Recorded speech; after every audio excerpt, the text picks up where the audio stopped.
So just had a video, my virtual consultation, because remember, I'm actually doing this during the pandemic. I had to switch clinics into the current one I'm in because of the pandemic. And so because of my age, decided to get alternate treatment as quickly as possible. Tough conversations as always, because when you're older, the AMH, antrafollicle count, FSH are really used as a predictor for your protocol and what is to come. So my husband saw that my AMH had reduced significantly, which was kind of odd. So I'm asking to kind of retake it again just for clarity.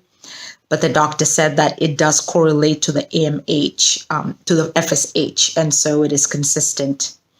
I did have a lower AMH 2 years ago, and then it improved significantly, and then obviously went down again this year. So doctor doesn't think it's unusual, but we just want to gain clarity, not that for anything else, just for clarity moving forward. Biggest difference now with my IVF one is instead of doing a frozen embryo transfer, we are most likely going to do a blast transfer or a day 2 or a day 3, depending on how things go. So, but doctor said that there's an over 50% chance that it may not work.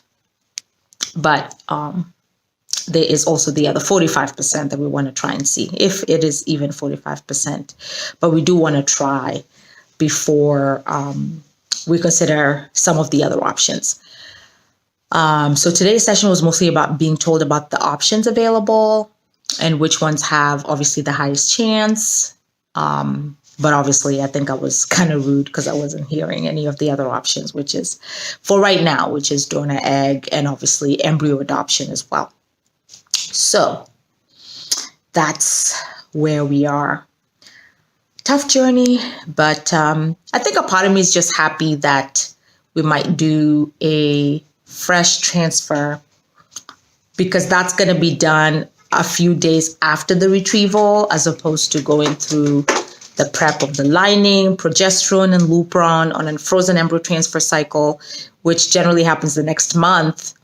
But then the benefit of the frozen embryo transfer is that it does come with an embryo that has been tested, PGS tested, which increases the chances as well. So just lots of things to think about.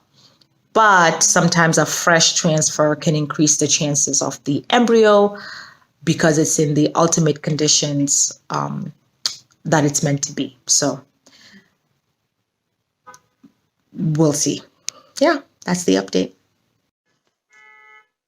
So it's interesting, but the doctor said that they are nervous about response. So we followed up with, okay, if you respond during IUI, there's a chance that you could respond during IVF, hopefully. But that's one of the things that we discussed that we're going to try and verify and see if it's indeed the case. Worried about low response because of AMH and high FSH moving forward with IVF cycle 1. So we'll see.